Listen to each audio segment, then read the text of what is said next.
Good morning. Welcome to 365 Days of Amazing Stories with Theo Mayer. Here we are on day 170, and I'm continuing the story of the third calendar from 1001 Arabian Nights.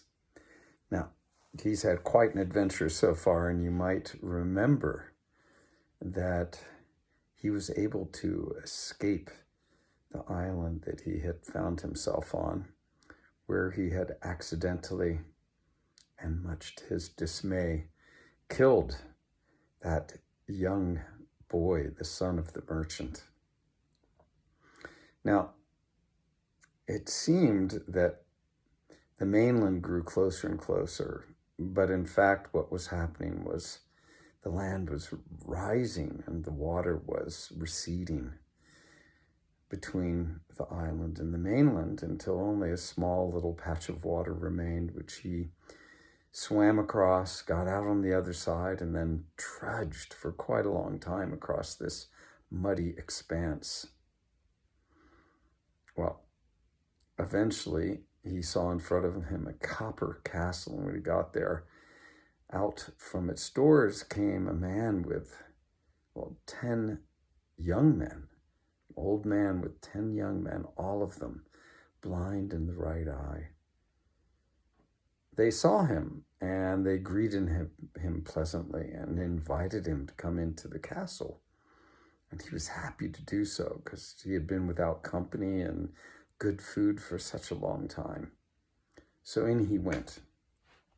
And it seemed that they went endlessly through this castle, room after room after room, until they came to a hall where they brought the young prince, and they sent him from that hall into a side room where there was a bath where he could clean himself up. They gave him fresh garments to put on, and they told them that in a few minutes there would be dinner served. And so by the time he was done bathing and redressing himself out, he came, and this incredible dinner was served. The 10 young men and old men all having a part in its creation and putting it out on the table for all to enjoy. Well, after this, a very strange thing happened, because the old man brought out to each one of the young men a basin. They all had a seat that was around the perimeter of this hall and in front of a small table. And each of these basins was covered with a cloth. And at a certain sign, it seemed, from the old man, the men, they took off these cloths, and within them was oil and ash and some other thing that they took and they smeared over their entire bodies. And after they had done so, they had on the table next to where the basin was a handle whipped with leather protruding out from it, and they whipped themselves, calling out as they did so that this is what befalls men like us who wish to live an idle life of luxury. And they've repeated this over and over again. Well, the third calendar, our young prince at that point, watched on as all this took place and thought it very strange indeed. But there was no explanation for it. And so after all this had taken place, all those young men, those 10 young men missing the right eye, all went off and they bathed, put on fresh garments, came back into the hall. Everyone said goodnight to each other, and they all went off to bedroom. And the prince was left to sleep on a mat that was laid out in the hall.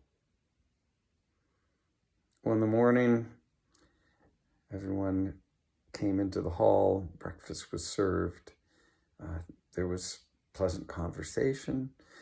The men went outside, they worked in the orchards and gardens a little bit, collected food, and the noontime meal was served. The afternoon passed pleasantly. Dinner, and then the same thing that happened that first night happened the second. The young men had each in front of them a basin, which they took. They smeared these things all over their bodies, and then beat themselves, cleaned themselves, fresh garments, and off to bed. Well, the next day, the third calendar, our prince still at this point, was just too curious. He was like, I need to know, what was it that went on? What is going on? Why are all of you doing what you're doing? Well, the old man said, you do not want to know. We can't really tell you. We can give you the experience of it, but in the process, you would end up probably suffering a similar fate as we have. Well, the third calendar was not to be turned off by this, but said, no, I have to know, no matter what the consequences.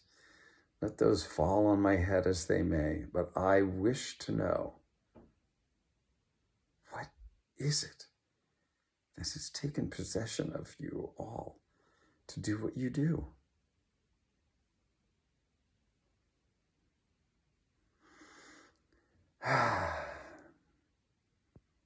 The young men tried to plead with him not to continue in his quest to know, but our prince was determined.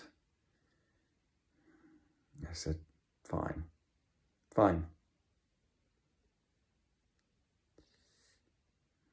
In the daylight, past noon, we will prepare you for your journey.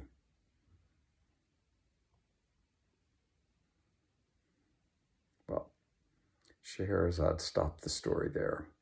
We'll find out what happens next in day 171. Okay, have a good rest of your day. Thanks for joining.